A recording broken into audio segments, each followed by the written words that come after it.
We were in a terrible storm coming up the coast of Connecticut. We were looking for Ledge Lighthouse to guide us into New London. We were scared. The helmsman fought the wheel.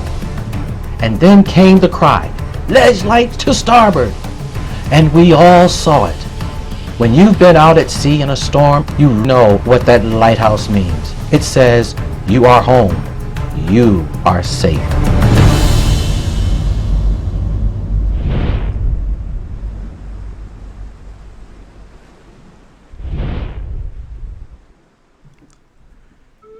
It is a point on a nautical chart, a fixed location in space.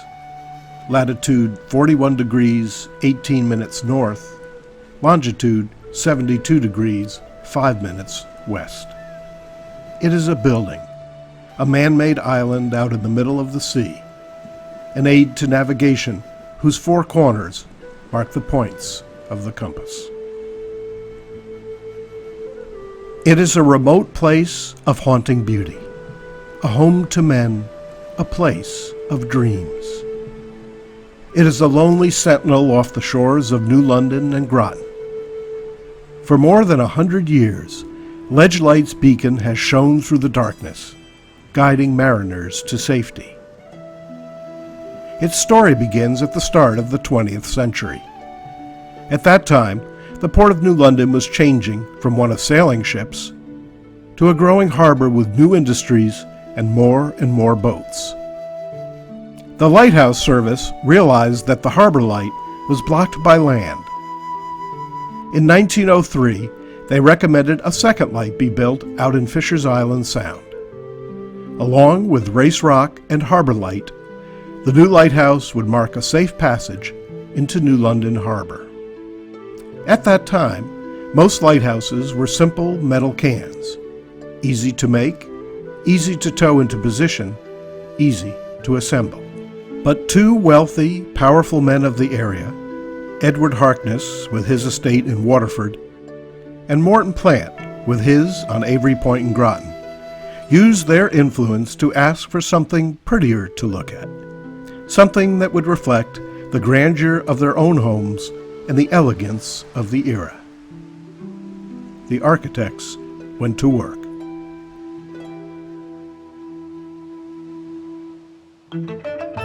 The style they came up with was a mix of colonial revival and Second Empire French.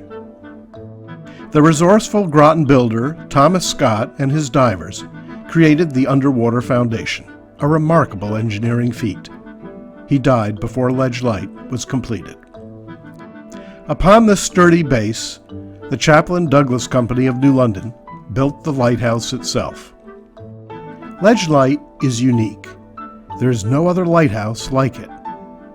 It was completed in 1909. A fourth-order Fresnel lens made in Paris was installed. Its beacon could be seen for as much as 18 miles. In November 1909, Ledge Lighthouse was ready to serve. The keepers moved in. I'm Doug Allen. I served as a relief light keeper. The life of a keeper, you should be fairly self-sufficient. You're out there for 2 or 3 weeks. If you don't like to read, if you don't have a musical instrument, it can be pretty boring. Our routine, the lenses had to be cleaned every day. Brass was polished when it needed it. The light itself was electric. There was just a great big switch that you flipped and the light came on. As far as the rotation of the light, it was a giant cuckoo clock. You had to climb the tower and with a big crank, wind the weight back up. That's what kept the light turning. You are a prisoner of the light. It was kind of lonely. You always had a calendar where you're marking off the days, so you could see that the end was always in sight.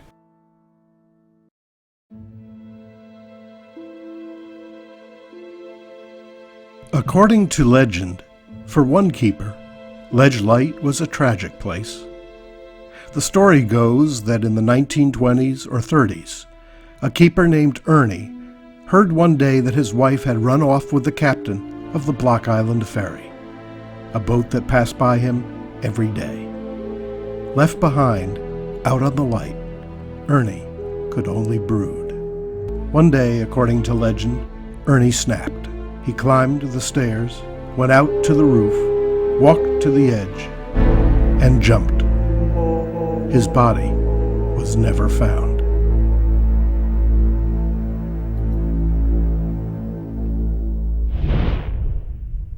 They say Ernie's business with Ledge Light was not finished.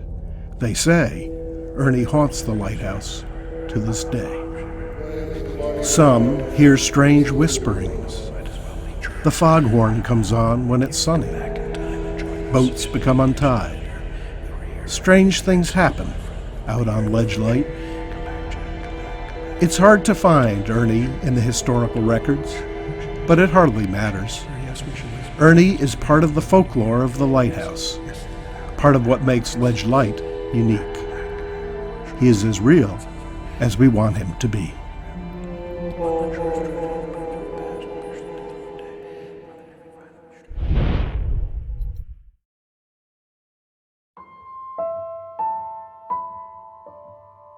Much as I love New London Ledge Light, and I know that there's been talk of trying to get the lens back out to the light, I love the fact that it's at the Customs House, and a lot of people can see it.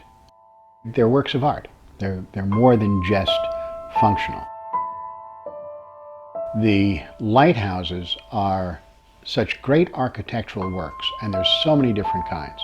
Right in the New London, Fisher's Island area, you've got lighthouses that were built basically out of metal caissons like Latimer's Reef and Orient Light. At Race Rock, you have beautiful stonework.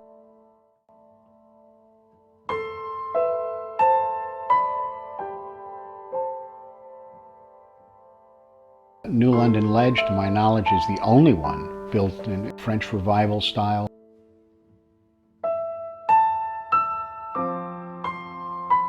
Out on the light itself, no matter where you looked, you had these great views. And whether it was one of those crystal clear halcyon days when you could see Montauk, or just enough mist to hide most of New London, the birds flying around, I don't think anyone could not help but be moved by what you saw out there.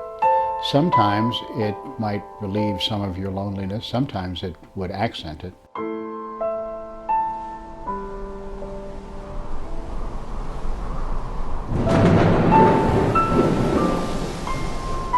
During a storm, you could feel the light move when the waves hit it. Whether that really happens or not, I don't know, but that's what it felt like. I love hearing the foghorn. Sleeping, you would get used to it. In fact, as officer in charge, if all of a sudden the foghorn stopped, I'd be wide awake. When you're out and you've got one of those New England snowstorms when there is no wind at all, and you get down close to the water, you can hear the snowflakes hit the water, and especially with the light, you have this dome around you, and it feels like somebody's shaking you up in a snow globe. I do think that the job will be needed for a long time. Your GPS can go down, your batteries can go dead, the lighthouse is going to be there.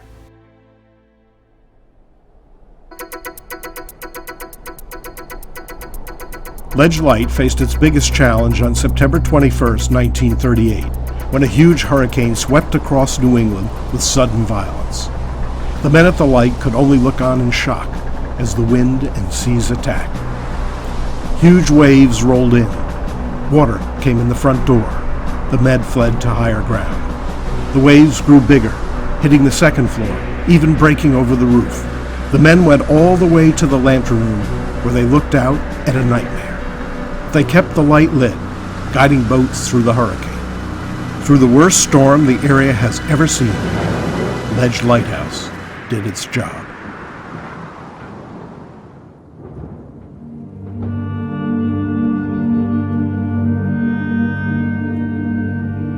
In 1987, after 79 years, Ledge Light was automated. The keepers left.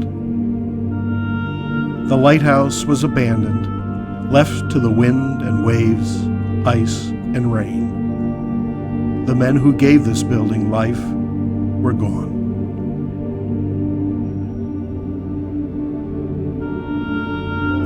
On a visit to Ledge Light in 2010, Keeper Allen and his wife were shocked by what they saw. Seeing the lighthouse now abandoned and knowing the amount of work that was done every day by the crew to keep it spotless. I mean, not only were you inspected and was it expected, but you were sort of in competition with your other friends on other lighthouses, and you wanted to be the prettiest, the best, the cleanest, the shiniest.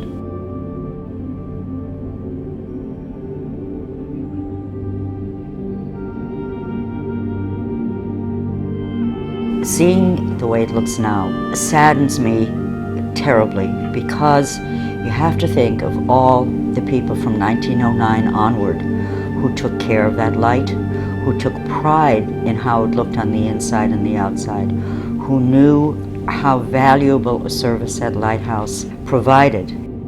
Their memory should not be lost or forgotten. Abandoned and neglected, Ledge Lighthouse was slowly crumbling away into the sea. But under the stewardship of the Ledge Light Foundation, who took over in 1988, the lighthouse found new keepers. Especially since 2010, the Ledge Light Foundation has worked hard to restore the building and create the interpretive center you see today. In 2014, ownership of Ledge Light was transferred from the Coast Guard to the New London Maritime Society. The Ledge Light Foundation will continue to be steward of the lighthouse. Still an active aid to navigation, Ledge Lighthouse also shines as a beacon of hope, a bright reminder that with vision, determination, hard work, and loving care, a treasured maritime landmark, a piece of this area's history can be preserved and find a new life for generations to come. I always get a thrill when I see Ledge Light. I think it's a beautiful, beautiful building. I'm in awe of the people who built it. It's a beautiful introduction to New London Harbor. It's unique. It's an icon in this area. I think it should be preserved. Lighthouses have been described as the sentinels of the sea, and they are. And when you see that light, you know you're home and you know you're safe.